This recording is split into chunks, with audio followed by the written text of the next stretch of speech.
ഇതൊക്കെ കൊടുത്തേ പറ്റൂ. നിങ്ങളുടെ കട തുറന്നാലും തുറന്നില്ലേലും. അടുത്ത മാസത്തെ പ്രശ്നം എന്താണെന്നറിയോ? പണി വരുന്ന വഴി മനസ്സിലായോ? കടം ഒരു പ്രശ്നമേ അല്ല. കടം ഒരിക്കലും ഡേഞ്ചറസ് അല്ല. തിരിച്ചടവാണ് ഡേഞ്ചറസ്. പേഴ്സണലി പുറത്തേക്ക് കൊണ്ടുപോകണം എല്ലാ മാസവും. നമുക്ക് എന്തെങ്കിലും അത് 1 ഗ്രാം സ്വർണമായിരിക്കും. ഇപ്പൊ പണി കിട്ടി എവിടാണെന്ന് മനസ്സിലായോ? ഈ 18 ലക്ഷം രൂപ തിരിച്ചടയ്ക്കണം. വേണമെങ്കിൽ അല്ല, കൊണ്ടുപോയിരിക്കണം.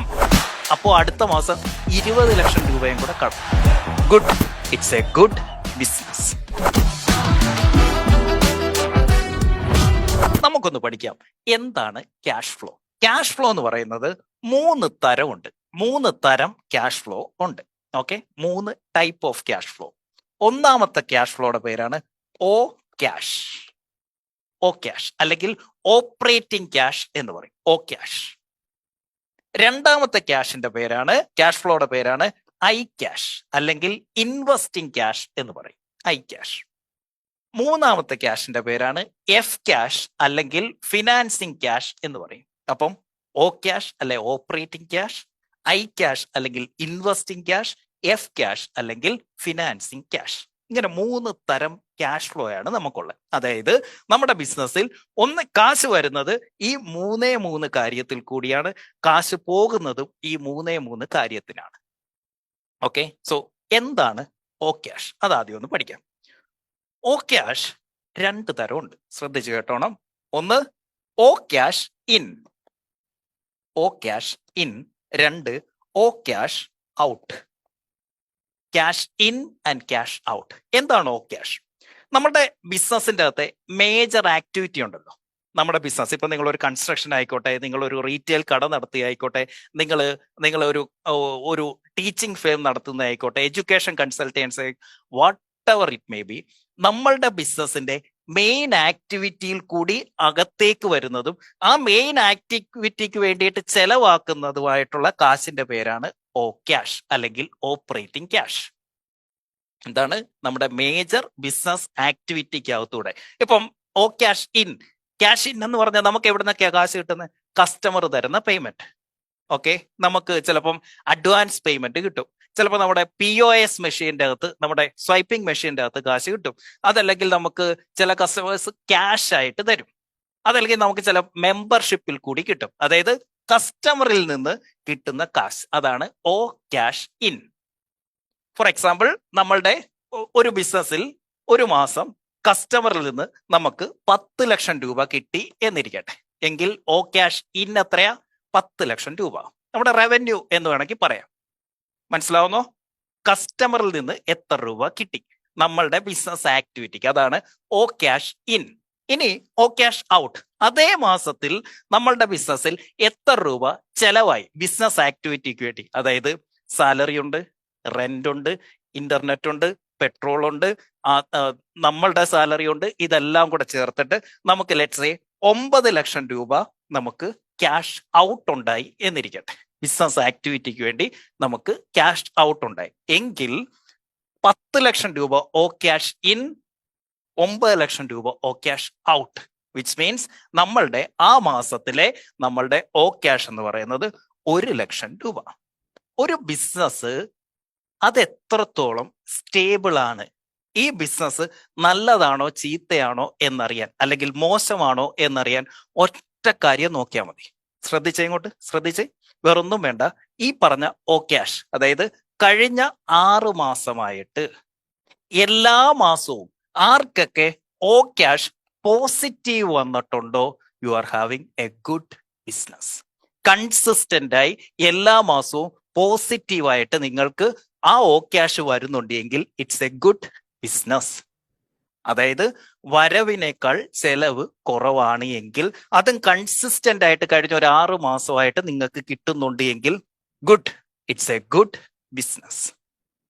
ഓ ക്യാഷ് എന്താണ്? ബിസിനസിന്റെ മേജർ ആക്ടിവിറ്റിയിൽ നിന്ന് നമുക്ക് കിട്ടുന്ന പൈസ മൈനസ് ആ മേജർ ആക്ടിവിറ്റിക്ക് വേണ്ടി ചെലവാക്കുന്ന പൈസ.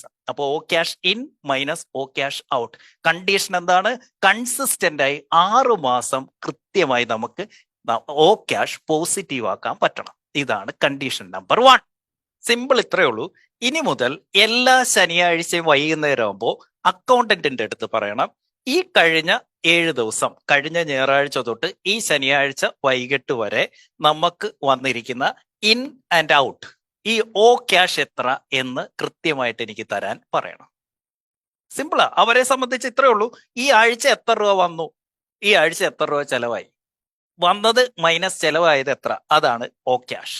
നിങ്ങൾ ഒരു കാര്യം മാത്രം ആദ്യം ഉറപ്പുവരുത്തിയാൽ മതി, എല്ലാ ആഴ്ചയിലും ഈ ഓ ക്യാഷ് പോസിറ്റീവ് ആക്കി നിർത്താൻ പഠിക്കണം. എന്നിട്ട് തിങ്കളാഴ്ച രാവിലെ സെയിൽസ് ടീമിന്റെ മീറ്റിംഗിൽ ഇരിക്കുമ്പോൾ അക്കൗണ്ടന്റിനെയും കൂടെ വിളിക്കണം. വിളിച്ചടുത്തിരുത്തിയിട്ട് പറയണം, ഒന്ന് കാണിച്ചു കൊടുത്ത ഇവരോട് കഴിഞ്ഞ ആഴ്ച ഇത്ര രൂപയാണ് വന്നതാകെ 5 ലക്ഷം രൂപ, പക്ഷെ നമുക്ക് ചെലവായിരിക്കുന്നത് 25 ലക്ഷം രൂപ. അതായത് കഴിഞ്ഞ ഒരാഴ്ച മൈനസ് 20 ലക്ഷത്തിലാണ് ഈ ബിസിനസ് ഓടിക്കൊണ്ടിരിക്കുന്നത്. ഇത് തിങ്കളാഴ്ച രാവിലെ അവരോട് പറയണം. അപ്പൊ ഇവരെന്തായി, കളക്ഷൻസിലേക്ക് ശ്രദ്ധിക്കും, നമ്മളും അക്കൗണ്ടന്റും സെയിൽസുകാരും. ഇല്ലെങ്കിൽ എന്തായി, നമ്മൾ തിങ്കളാഴ്ച രാവിലെ ഇപ്പൊ എന്തിനെ കുറിച്ചാണ് പറയുന്നത്, റവന്യൂവിനെ കുറിച്ച്. റവന്യൂ പറയുമ്പോൾ ഈ 25 ലക്ഷത്തിന്റെ കണക്കാ പറയുന്നത്. പക്ഷെ ആ 25 ലക്ഷത്തിൽ 5 ലക്ഷമേ കളക്ഷൻ കിട്ടിയിട്ടുള്ളൂ. ബാക്കി 20 ലക്ഷം രൂപ അത് എവിടെ നിന്നുള്ളത് ഇപ്പൊ നമ്മൾ പഠിക്കും. അപ്പം എല്ലാ ആഴ്ചയിലും നമുക്ക് എന്ത് ചെയ്യാൻ പറ്റണം, ഓ ക്യാഷ് പോസിറ്റീവ് ആക്കുക എന്നുള്ളതാണ് ഒന്നാമത് ചെയ്യേണ്ടത്. അങ്ങനെ 4 ആഴ്ച പോസിറ്റീവ് ആയാൽ ആ മാസം പോസിറ്റീവായി. അപ്പൊ നമ്മൾ എന്ത് ചെയ്യത്തില്ല, ആവശ്യമില്ലാതെ കണ്ണും പൂട്ടി സെയിൽസുകാർ കൊണ്ടുപോയി അവന്റെ ടാർഗറ്റ് തയ്ക്കാനേ ക്രെഡിറ്റ് കൊടുത്തിട്ട് വരത്തില്ലേ, ആ പരിപാടി ഒന്നും ഇവിടെ നടക്കത്തില്ല. ഈ ആഴ്ച കൊടുത്തിരിക്കുന്നതെല്ലാം ഈ ശനിയാഴ്ചക്കുള്ളിൽ പൈസ ആക്കിക്കോണം, ഇല്ല അങ്ങനെയുള്ള കച്ചവടം വേണ്ടെന്നേ എന്ന് അവനോട് പറയണം. ഇതിപ്പോഴത്തെ പ്രശ്നം എന്താ, ഡിസ്കൗണ്ടും കൊടുക്കും ക്രെഡിറ്റും കൊടുക്കും. എടാ ഡിസ്കൗണ്ട് ആർക്കാ കൊടുക്കണ്ടേ, അപ്ഫ്രണ്ട് പേയ്മെന്റ് തരുന്നതിനാ ഡിസ്കൗണ്ട്. ആർക്കാ ഡിസ്കൗണ്ട്, കാശ് മുൻപേർ തരികയാണെങ്കിൽ നിനക്ക് ഞാൻ 5% കുറച്ച് തന്നേക്കാം, പ്രശ്നമില്ല, എനിക്ക് കാശ് തന്നാൽ മതി. അതായത് 30 ദിവസം കഴിഞ്ഞ് കിട്ടുന്ന പൈസയേക്കാൾ ലാഭം ഇന്ന് 5% കുറച്ച് കിട്ടുന്ന പൈസക്കാണെന്നേ. സോ അപ്ഫ്രണ്ട് പേയ്മെന്റ് തരാം, ഓക്കെ ആണെന്നുണ്ടെങ്കിൽ നിങ്ങൾ ഡിസ്കൗണ്ട് കൊടുത്തു. ഇതാരോട് പറയണം, സെയിൽസുകാരോട്. ഓക്കെ, ഈ ആഴ്ച നമുക്ക് ഓപ്പറേഷൻസ് നെഗറ്റീവാണ്, ഈ മാസം നമുക്ക് നെഗറ്റീവാണ്, എന്ത് ചെയ്യാൻ പറ്റും ഇതിനെ പോസിറ്റീവ് ആക്കാൻ. ഇത് മാത്രം നിങ്ങൾ ശ്രദ്ധിച്ചാൽ മതി, നിങ്ങൾ ബിസിനസ്സിൽ 80% വിജയിച്ചു. നിങ്ങളുടെ ഓ ക്യാഷ് പോസിറ്റീവ് ആക്കാൻ പറ്റിയ നിങ്ങൾ വിജയിച്ചു, 80% പണി കഴിഞ്ഞു. ഇനി ഇപ്പൊ നമ്മൾ പറഞ്ഞില്ലേ, നമ്മളൊരു കാര്യം പറഞ്ഞാ തുടങ്ങി, എന്ത്, ക്യാഷ് കൊണ്ടുവരുന്ന മേക്കിംഗ് മണി. ഇതാണ് മേക്കിംഗ് മണി. ഓ ക്യാഷ് പോസിറ്റീവ് ആക്കുന്ന എന്താണ്, യു ആർ മേക്കിംഗ് മണി. അപ്പം നിങ്ങളുടെ ബിസിനസ് എടുത്തു വെച്ച് നോക്കണം. ഇതൊന്നും ഈ അക്കൗണ്ടന്റുമാര് ഇതൊക്കെ കൺഫ്യൂസ്ഡ് ആക്കി അവര് ക്യാഷ് ഫ്ലോ സ്റ്റേറ്റ്മെന്റ് ഒന്നും തരത്തില്ല. നമുക്ക് ആ സ്റ്റേറ്റ്മെന്റ് ഒന്നും അവരോട് പറയണ്ട. നിങ്ങൾ ഒരു ഡേറ്റ് പറയുക. നമുക്ക് ഈ ക്യാഷ് ഫ്ലോ സ്റ്റേറ്റ്മെന്റിന്റെ പ്രത്യേകത ഒരു സ്പെസിഫിക് ടൈമിന്റെ അകത്ത് നിർത്തി നമുക്ക് പറയാം. നമുക്കിത് വേണമെങ്കിൽ ഒരു ദിവസത്തെ ക്യാഷ് ഫ്ലോ സ്റ്റേറ്റ്മെന്റ് എടുക്കാം, ഒരാഴ്ചത്തെ എടുക്കാം, 10 ദിവസത്തെ എടുക്കാം, 1 മാസത്തെ എടുക്കാം, 6 മാസത്തെ എടുക്കാം, 1 വർഷത്തെ എടുക്കാം. എന്താണോ നിങ്ങൾക്ക് വേണ്ടത് അത് അവരോട് പറഞ്ഞാൽ മതി. ഈ 1 മാസത്തെ cash in minus cash out എത്രയാ, ഒക്കെ നമ്പർ ആയിരിക്കും, അതിലറിയാൻ പറ്റും. നിങ്ങൾ അവരോട് പറഞ്ഞ് ഇന്നൊന്ന് ആവശ്യപ്പെട്ടെ, നവംബർ, ഡിസംബർ, ജനുവരി, ഫെബ്രുവരി കഴിഞ്ഞ 4 മാസത്തെ ഇൻ മൈനസ് ഔട്ട് ഒന്ന് തരാൻ പറഞ്ഞേ. അതിലറിയാം നിങ്ങളുടെ പ്രശ്നം എന്താണ്. നിങ്ങൾ പലർക്കും ഇൻ കുറവും ഔട്ട് കൂടുതലും ആയിരിക്കും. ആദ്യത്തെ സ്റ്റെപ്പ് നിങ്ങൾ ശ്രദ്ധിക്കേണ്ടത് ഈ പറഞ്ഞ ഓ ക്യാഷ് പോസിറ്റീവ് ആക്കുക എന്നുള്ളതാണ്. ഇനി ഈ 1 ലക്ഷം രൂപ ഇപ്പം നമുക്ക് 10 ലക്ഷം വന്നു, 9 ലക്ഷം ചെലവായി, ബാക്കി 1 ലക്ഷം രൂപയുണ്ട്. ഈ 1 ലക്ഷം രൂപ എന്ത് ചെയ്യുന്നു എന്നുള്ളതാണ് ഐ ക്യാഷ്. ഇതെന്താണ്, ഇൻവെസ്റ്റിംഗ് ക്യാഷ്. ഇൻവെസ്റ്റിംഗ് ക്യാഷ് എന്ന് പറഞ്ഞു കഴിഞ്ഞാൽ ഇതിന്റെ അകത്തുനിന്ന് ഇപ്പോ, അതിന് മുന്നേ ഒരു കാര്യം ഒന്ന് ചോദിച്ചോട്ടെ, ഇങ്ങോട്ട് എന്താണ് ഈ മാർച്ച് മാസത്തിൽ സംഭവിച്ചത്, അല്ലെങ്കിൽ ഇനി ഏപ്രിൽ മാസമൊക്കെ സംഭവിക്കാൻ പോകുന്നത്? ഫെബ്രുവരിയിൽ ക്യാഷ് ഇൻ നന്നായിട്ട് ബിസിനസ് പോവായിരുന്നു, മാർക്കറ്റ് അടിപൊളിയായിരുന്നു, എല്ലാം ഓക്കെ ആയിരുന്നു. അപ്പൊ ക്യാഷ് ഇൻ കുഴപ്പമില്ല, 25 ലക്ഷം രൂപ ഇന്നുണ്ട്, 23 ലക്ഷം രൂപ ഔട്ടുണ്ട്, 2 ലക്ഷം രൂപ ലാഭമുണ്ട്, കുഴപ്പമില്ല, സ്വസ്ഥമായിട്ട് ഇരിക്കുകയായിരുന്നു ഫെബ്രുവരിയിൽ. പക്ഷെ മാർച്ച് എത്തിയപ്പോ, വാർ വന്നപ്പോ, ക്രൈസിസ് വന്നപ്പോ എന്ത് സംഭവിച്ചു? 25 ഇൻ എന്നുള്ളത് ഒറ്റടിക്ക് 5 ലക്ഷമായിട്ട് കുറഞ്ഞു. പക്ഷെ അപ്പോഴും 23 എക്സ്പെൻസ് എന്നുള്ളത് ഫിക്സഡ് ആയിട്ട് അവിടെ നിൽക്കുക. അപ്പൊ എന്തായി? 18 ലക്ഷം രൂപ കയ്യിൽ നിന്ന് കണ്ടെത്തണം. ഇത് ഒരു മാസത്തെ കാര്യമാണെങ്കിൽ പോട്ടെ, അടുത്ത മാസവും ഇങ്ങനെയാണെങ്കിൽ എന്ത് ചെയ്യും? അപ്പോഴും ഇപ്പൊ 5 ലക്ഷമെങ്കിലും കിട്ടി, ഇതങ്ങോട്ട് കടുക്കും തോറും ഈ 5 എന്നുള്ളത് 3 ആകും, അപ്പോഴും എക്സ്പെൻസ് 23 ലക്ഷം. അപ്പോ അടുത്ത മാസം 20 ലക്ഷം രൂപയും കൂടെ കടം. അതിന്റെ ഇങ്ങനെ ഇതങ്ങ് കൂടും. ഇതിന്റെ പ്രശ്നം എവിടാന്നറിയോ?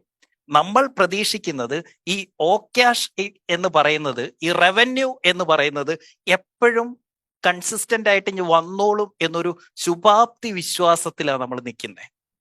അത് പക്ഷെ ഒരു ഓവർ കോൺഫിഡൻസാ. ഏത്? ഈ ഇൻ എന്നും കൺസിസ്റ്റന്റ് ആയി ഇനി വന്നോളും എന്നുള്ളത്. ഇൻകൺസിസ്റ്റന്റ് അല്ല, പക്ഷെ ഔട്ട് ഉണ്ടല്ലോ.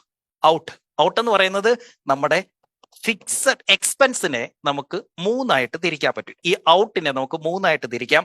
1 fixed expense, 2 variable expense, 3 semi variable expense. Fixed expense എന്ന് പറഞ്ഞാൽ സാലറി, ബേസ് സാലറി, നിങ്ങളുടെ rent, internet, current bill, water charge, petrol അടിക്കുന്നത്, EMI, ഇതൊക്കെ കൊടുത്തേ പറ്റൂ. നിങ്ങളുടെ കട തുറന്നാലും തുറന്നില്ലേലും, വെള്ളം പൊങ്ങിയാലും പൊങ്ങിയില്ലേലും, മിസൈല് വീണാലും വീണില്ലേലും ഇത് കൊടുത്തേ പറ്റൂ. അതാണ് ഫിക്സഡ് എക്സ്പെൻസ്. വേരിയബിൾ എക്സ്പെൻസ് എന്താ? ഇൻസെന്റീവ്, കമ്മീഷൻ, ഇതൊക്കെ എന്താണ്? കച്ചവടം നടക്കുകയാണെങ്കിൽ മാത്രം കൊടുത്താൽ മതി. സെമി വേരിയബിൾ എന്താ? നമ്മൾ ഔട്ട്സോഴ്സ് ചെയ്യുന്നു, നമ്മൾ ഫ്രീലാൻസ് കൊടുക്കുന്നു, ഇത് ഒരു സെമി വേരിയബിൾ, ചെയ്യുന്നതിന് അഗൻസ്റ്റ് മാത്രം കൊടുത്താൽ മതി. ഓക്കെ, അപ്പം fixed, variable and semi variable. നമുക്ക് 2 പ്രശ്നമാണ് സംഭവിച്ചത്. 1, ഈ ഓ ക്യാഷ് പോസിറ്റീവ് ആക്കിയില്ല.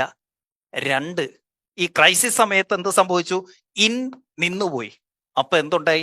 ഈ ഫിക്സഡ് എക്സ്പെൻസ്, ചിലരുണ്ട് വലിയ ഓഫീസ് അങ്ങ് എടുക്കും, വലിയ ഷോറൂം അങ്ങ് എടുക്കും, ആവശ്യമില്ലെങ്കിലും ഇഷ്ടം പോലെ സ്റ്റാഫിനെ എടുത്തങ്ങ് വെക്കും. എന്നിട്ട് എന്താക്കും? ഈ ഫിക്സഡ് എക്സ്പെൻസ് ഹൈ ആക്കി നിർത്തും. അവരുടെ പ്രതീക്ഷ എന്താ? ഇൻകം ഉണ്ടല്ലോ, പിന്നെന്താ നമുക്ക് എക്സ്പെൻസ് കൂട്ടിയാൽ. ഇവൻ പോയിട്ട് എന്തെടുക്കും?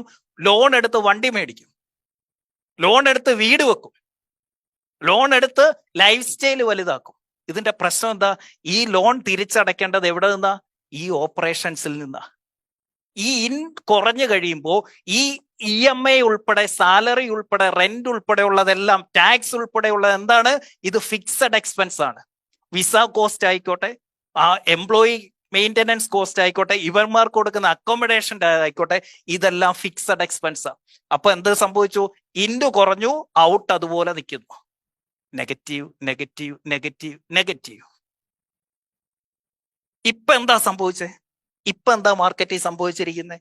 വാറ് വന്നപ്പോ ഓ ക്യാഷ് നെഗറ്റീവായി.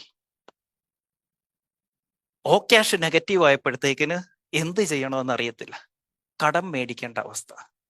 അങ്ങനെ ബാങ്കിനെ ഡിപ്പെൻഡ് ചെയ്യേണ്ടി വരുന്നുണ്ട് എങ്കിൽ, എവിടുന്നെങ്കിലും നിങ്ങൾ ഇൻട്രസ്റ്റിനോ നിങ്ങൾ കടവോ എടുക്കുന്നുണ്ട് എങ്കിൽ അതിന്റെ പേരാണ് എഫ് ക്യാഷ്, ഡെപ്റ്റ്. ബാങ്കിനെ ഡിപ്പെൻഡ് ചെയ്ത് അവിടുന്ന് നിങ്ങൾ കടം മേടിക്കുന്നുണ്ട് എങ്കിൽ അത് എഫ് ക്യാഷ് എന്നാണ് വിളിക്കുന്നത്. അപ്പൊ നമുക്ക് എന്താണ്? ഇപ്പം 25 ലക്ഷം രൂപ കിട്ടിക്കൊണ്ടിരുന്നതാ, പക്ഷെ 23 ലക്ഷം രൂപ ചെലവും ഉണ്ടായിരുന്നു, 2 ലക്ഷം രൂപ ലാഭം ഉണ്ടായിരുന്നു ഫെബ്രുവരിയിൽ. പക്ഷേ മാർച്ച് എത്തിയപ്പോഴത്തേക്കിന് 25 എന്നുള്ളത് 5 കുറഞ്ഞു. പക്ഷെ അപ്പോഴും 23 എന്നുള്ളത് ഫിക്സ്ഡ് ആയിട്ട് അവിടെ നിൽക്കുക. 18 ലക്ഷം രൂപയുടെ ഡിഫറൻസ് വന്നു. ഈ 18 ലക്ഷം രൂപ എന്ത് ചെയ്തു? ബാങ്കിൽ നിന്നോ വ്യക്തികളിൽ നിന്നോ പലിശക്കെടുത്തു, അല്ലെ നിങ്ങൾ ഇൻവെസ്റ്റ് ചെയ്തു 18 ലക്ഷം രൂപ. ഇതിന്റെ പ്രശ്നം എന്താ? ഇത് വന്നിട്ട് ഈ മാസത്തെ ഓ ക്യാഷ് ഓക്കെ ആക്കി, ടാലിയാക്കി, പുറത്തുനിന്ന് പൈസ കൊണ്ടുവന്ന് ശമ്പളവും കൊടുത്ത്, റെന്റും കൊടുത്ത്, കാര്യങ്ങളൊക്കെ കൊടുത്തു.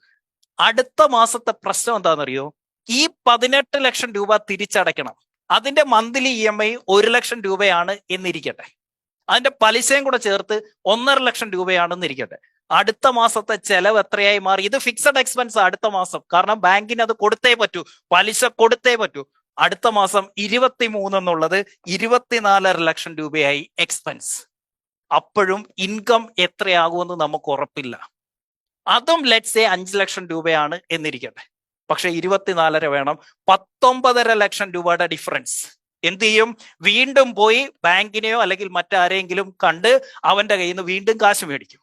ചിലപ്പോൾ ഇൻവെസ്റ്റർ ആയിരിക്കും തരുന്നത്, ചിലപ്പം ബാങ്കിൽ നിന്നായിരിക്കും എടുക്കുന്നത്. ഇതെന്തായി മാറി? ഇത് കൊണ്ടുവന്ന് ഈ മാസത്തെ ഓപ്പറേഷൻസ് ബരാബറാക്കി. ഇപ്പൊ എന്തായി? 19.5 പ്ലസ് നേരത്തെ 18, 37 ലക്ഷം രൂപ കടമായി. അടുത്ത മാസം എന്തായി? ഈ 19ന്റെ 1.5 ലക്ഷം കൂടെ തിരിച്ചടയ്ക്കണം. 24 എന്നുള്ളത് 26 ലക്ഷം രൂപയായി. ഇനി ഇത് നിങ്ങളുടെ പഴയ രീതിയിലേക്ക് കാര്യങ്ങൾ 4ാമത്തെ മാസത്തിൽ മാറിയെന്നിരുന്നോട്ടെ. പക്ഷെ അപ്പോഴത്തെ പ്രശ്നം എന്താ? 25 ലക്ഷം രൂപ വരുമാനം, 26 ലക്ഷം രൂപ ചെലവ്. പണി വരുന്ന വഴി മനസ്സിലായോ? ഇപ്പൊ പണി കിട്ടിയ എവിടാണെന്ന് മനസ്സിലായോ? നിങ്ങൾ ഈ കടം കൊടുക്കുകയോ കടം എടുക്കുകയോ ചെയ്താലുള്ള പ്രശ്നം എന്താണെന്നറിയോ? കടം എടുക്കുമ്പോൾ എളുപ്പമാ, നമ്മുടെ ഓപ്പറേഷൻസിലേക്ക് പെട്ടെന്ന് കുറച്ച് കാശ് വരും. പക്ഷെ ഇതിന്റെ പ്രശ്നം എന്താണെന്നറിയോ? കടം ഒരു പ്രശ്നമേ അല്ല. അതറിയാവോ? കടം ഒരു പ്രശ്നമേ അല്ല. കടം ഒരിക്കലും ഡേഞ്ചറസ് അല്ല. തിരിച്ചടവാണ് ഡേഞ്ചറസ്. കടം പ്രശ്നമല്ല, തിരിച്ചടവാണ് പ്രശ്നം. കാരണം കടമെന്ന് പറയുന്നത് എഫ് ക്യാഷ്, കാശ് വരികയാ. പക്ഷെ തിരിച്ചടവെന്ന് പറയുന്നത് ക്യാഷ് ഔട്ട്. അത് എവിടുന്നാ പോണ്ടേ? ഓപ്പറേഷൻസിൽ നിന്ന് വേണം പോകാൻ. ബിസിനസിന്റെ മെയിൻ ആക്ടിവിറ്റിയിൽ നിന്ന് വേണം ഈ പൈസ അങ്ങോട്ട് പോകാൻ. എഫ് ക്യാഷ് ഒരു ബാധ്യതയാണെന്ന് പറയുന്നത് എന്താ? അടുത്ത മാസത്തെ ഓ ക്യാഷ് ഔട്ടിൽ ഈ എഫ് ക്യാഷ് തിരിച്ചു കൊടുക്കണം, പലിശ സഹിതം. ഓൾറെഡി ഇത് നെഗറ്റീവ് ഉള്ളവൻ. ഞാൻ എന്തുകൊണ്ടാണ് നിങ്ങൾ ഈ ബിസിനസ് എക്സ്പാൻഷന് പോകരുത്, വലുതിന് പുറകെ പോകരുതെന്ന് പറയുന്നത് എന്തുകൊണ്ടാ? വലുതിന് പിന്നാലെ പോകുന്നത് എങ്ങനെയാ? നിങ്ങൾ കടം മേടിച്ചിട്ട്, ഈ കടം മേടിച്ചിട്ട് വലുതാക്കുമ്പോ എന്ത് സംഭവിക്കും? ഈ മേടിക്കുന്ന കടം തിരിച്ചു കൊടുക്കണം. ഇവിടെ ഒരു പ്രശ്നമുണ്ട്.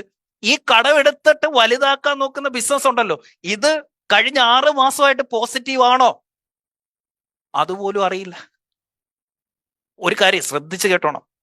ഈ ഓപ്പറേഷൻസ് പോസിറ്റീവ് ആക്കാൻ പറ്റാത്ത ഒരു കമ്പനി ഒരിക്കലും കടമെടുക്കരുത്, ഒരിക്കലും ഇൻവെസ്റ്ററെ കൊണ്ടുവരികയും ചെയ്യരുത്. ശ്രദ്ധിച്ചു കേട്ടോണം. ഓ ക്യാഷ് പോസിറ്റീവ് ആക്കാൻ പറ്റാത്ത ഒരു കമ്പനിയും ഒരിടത്തുനിന്നും കടമെടുക്കരുത്, ഒരു ഇൻവെസ്റ്ററെയും കൊണ്ടുവരരുത്. എന്ന് നിങ്ങൾക്ക് ഇത് കൺസിസ്റ്റന്റ് ആയി 6 മാസം പോസിറ്റീവ് ആക്കാൻ പറ്റുമോ, അന്ന് മാത്രം ഗ്രോത്തിനെ കുറിച്ച് ചിന്തിക്കുക, അന്ന് മാത്രം ഇത് വലുതാക്കുന്നതിനെ കുറിച്ച് ചിന്തിക്കുക, അന്ന് മാത്രം കൂടുതൽ സ്റ്റാഫിനെ എടുക്കുന്നതിനെ കുറിച്ച് ചിന്തിക്കുക, അന്ന് മാത്രം പുതിയ ബ്രാഞ്ച് ഇടുന്നതിനെ കുറിച്ചോ പുതിയ പ്രൊഡക്റ്റ് എടുക്കുന്നതിനെ കുറിച്ചോ ചിന്തിക്കുക. അതുവരെ ഈ കരിമ്പിൻ ജ്യൂസ് ഉണ്ടാക്കുന്ന പോലെ കയറ്റി ഇറക്കി ഉള്ളതിനെയെല്ലാം, നമ്മളെ ഉൾപ്പെടെ കയറ്റി ഇറക്കി അവസാനത്തെ നീര് വരെ ഊറ്റിപ്പിഴിഞ്ഞെടുക്കണം. ഏത്? ഈ ഓ ക്യാഷ് പോസിറ്റീവ് ആകുന്നിടം വരെ. അപ്പൊ നമുക്ക് 3 തരം ക്യാഷ് ഫ്ലോ ഉണ്ട്. 1 O cash, 2 I cash, 3 F cash. ഇപ്പൊ നമുക്ക് ഓ ക്യാഷ് എന്താണെന്ന് മനസ്സിലായി, എഫ് ക്യാഷ് എന്താണെന്ന് മനസ്സിലായി. ഐ ക്യാഷ് ഇപ്പൊ നമ്മൾ പറഞ്ഞു 10 ലക്ഷം രൂപ ഇൻ, 9 ലക്ഷം രൂപ ഔട്ട്, വിച്ച് മീൻസ് ഓ ക്യാഷ് 1 ലക്ഷം രൂപ നമുക്ക് മാർച്ച് മാസത്തിൽ കിട്ടി എന്നിരിക്കട്ടെ. ഓപ്പറേഷൻസിൽ കൂടി 1 ലക്ഷം രൂപ ലാഭം കിട്ടി. ഇത് നമ്മളുടെ സാലറി ഒക്കെ കഴിഞ്ഞിട്ടാണേ. അപ്പൊ നമ്മൾ ഇതിന്റെ അകത്തുനിന്ന് ഒരു 20% എന്ത് ചെയ്യാണ്? ഓണർക്ക്, അയാൾക്ക് കുറെ കടമുണ്ട്, അല്ലെങ്കിൽ അയാൾക്ക് ഇൻവെസ്റ്റ് ചെയ്യണം, അയാളാണല്ലോ ഈ ബിസിനസ് ചെയ്യുന്നത്, ഇയാൾക്കുള്ള റിവാർഡായിട്ട് നമ്മൾ കൊടുക്കുകയാണ്. അതായത് 20,000 രൂപ, ഈ 1 ലക്ഷത്തിന്റെ അകത്തുനിന്ന് 20,000 രൂപ ഓണർ എടുത്തു എന്നിരുന്നോട്ടെ, അയാളുടെ പ്രോഫിറ്റ് ഷെയർ ആയിട്ട് അയാൾ എടുത്തു. ഇതെന്താണ്? ഈ ഓണർ എടുക്കുന്ന പൈസ എഫ് ക്യാഷ്, ഓണർക്ക് തിരിച്ചു കൊടുത്തേതാ പൈസ. ഇനി നമ്മളുടെ എഫ് ക്യാഷ് എന്താണെന്ന് മനസ്സിലായല്ലോ. ബാങ്കിൽ നിന്ന് ഇങ്ങോട്ട് വരുന്നതും എഫ് ക്യാഷ് ആണ്. ഓണർക്കോ ബാങ്കിനോ തിരിച്ചും, ബാങ്കിന്റെ ഇൻട്രസ്റ്റ് തിരിച്ചു കൊടുക്കത്തില്ലേ, അല്ലെ നമ്മൾ കടമെടുത്ത് തിരിച്ചു ഇതൊന്നും കൂട്ടത്തില്ല. പ്രോഫിറ്റ് തിരിച്ചു കൊടുക്കുന്നത് എഫ് ക്യാഷ് ആണ്. ഒരു ബിസിനസ് ഓണർക്ക് പ്രോഫിറ്റ് തിരിച്ചു കൊടുക്കുന്നത് എഫ് ക്യാഷ് ആയിട്ടാണ് കണക്കാക്കുക. ബാക്കി 80,000 രൂപയുണ്ട്. ശ്രദ്ധിച്ചു കേട്ടോണം, എന്നെ ശ്രദ്ധിച്ചു കേട്ടോണം. 1 ലക്ഷം രൂപ ലാഭം കിട്ടിയാൽ എന്ത് ചെയ്യണമെന്നാ പറയുന്നത്? 20% ഓണർക്ക് വേണമെങ്കിൽ കൊണ്ടുപോക്കൂ, വേണമെങ്കിൽ അല്ല, കൊണ്ടുപോയിരിക്കണം. കാരണം എന്നും ബിസിനസ്സിനെ ഇങ്ങനെ ഊട്ടിക്കൊണ്ടിരിക്കാനാണെങ്കിൽ എന്നും അതിനെ നേരം കാണത്തുള്ളൂ. നമ്മൾ ഈ ബിസിനസ് ചെയ്യുന്നത് തന്നെ എന്തിനാ? നമുക്ക് കാശുണ്ടാക്കാൻ. ഈ 20,000 വെച്ച് എന്ത് ചെയ്യണം? നമ്മൾ പേഴ്സണൽ അസറ്റുകൾ ഉണ്ടാക്കിക്കൊണ്ടേയിരിക്കണം. നമുക്ക് 2 തരം ഫിനാൻസ് ഉണ്ട്. 1 ബിസിനസ് ഫിനാൻസ്, 2 പേഴ്സണൽ ഫിനാൻസ്. എല്ലാ മാസവും നമുക്ക് എന്തെങ്കിലും, അത് 1 ഗ്രാം സ്വർണമായിരിക്കും, 10,000 രൂപയുടെ FD ആയിരിക്കും, എന്തെങ്കിലും ഒന്ന് പേഴ്സണലി ഉണ്ടാക്കാൻ പറ്റിയില്ലെങ്കിൽ ആ മാസം നമ്മൾ ഒന്നും ഉണ്ടാക്കിയിട്ടില്ല ബിസിനസ് വഴി എന്നുള്ളതാണ് സത്യം. എല്ലാ മാസവും 1 ഗ്രാം സ്വർണമെങ്കിലും ഈ പറയുന്ന ഓ ക്യാഷിന്റെ അകത്തുനിന്ന് ഒരു പെർസെന്റേജ് നിങ്ങൾ പേഴ്സണലി പുറത്തേക്ക് കൊണ്ടുപോകണം. എല്ലാ മാസവും കൊണ്ടുപോയിട്ട് അതൊരു അസറ്റ്, അത് കൊണ്ടുപോയി ചെലവാക്കാനല്ല, പുട്ടടിക്കാനല്ല, കൊണ്ടുപോയി നിങ്ങൾ ഒരു അസറ്റിൽ ഇൻവെസ്റ്റ് ചെയ്യണം. ബാക്കി 80,000 രൂപയുണ്ടെന്നിരിക്കട്ടെ. ഇപ്പൊ എന്താ ഒരു ക്രൈസിസ് ഉണ്ടായേ? നമ്മളിപ്പോ പറഞ്ഞു 10 ലക്ഷം രൂപ ഇൻ, 9 ലക്ഷം രൂപ ഔട്ട്, 1 ലക്ഷം രൂപ പ്രോഫിറ്റ്. ക്രൈസിസ് വന്നു. ഈ 9 ലക്ഷം രൂപ ചെലവ് അതുകൂട്ട് തന്നെ നിൽക്കുകയാണ്. പക്ഷേ നമ്മളുടെ ഇൻ കുറഞ്ഞു, നമുക്ക് ഇങ്ങോട്ട് കിട്ടാനുള്ള പൈസ കുറഞ്ഞു. ഇതൊരു 5 ലക്ഷം രൂപയായി. 5 ലക്ഷം ആയപ്പോ എന്തായി? -4 ലക്ഷം രൂപയായി നമ്മളുടെ ഓ ക്യാഷ്. ഈ സമയത്ത് നമ്മൾ എന്താ ചെയ്തത്? നേരത്തെ സിനാരിയോയിൽ ബാങ്കിനെ ഡിപ്പെൻഡ് ചെയ്തു. പക്ഷെ ഇവിടെ നമ്മൾ വേറൊരു കാര്യം ചെയ്യാണ്. ഈ ലാഭം ഉണ്ടാക്കുന്ന സമയത്ത്, അതായത് ബിസിനസ് നന്നായി പോയിക്കൊണ്ടിരിക്കുന്ന സമയത്ത് നമ്മൾ എന്ത് ചെയ്തു? ആ കിട്ടിയ ലാഭത്തിന്റെ ഒരു പങ്ക് ഐ ക്യാഷിലേക്ക് ഇട്ടു.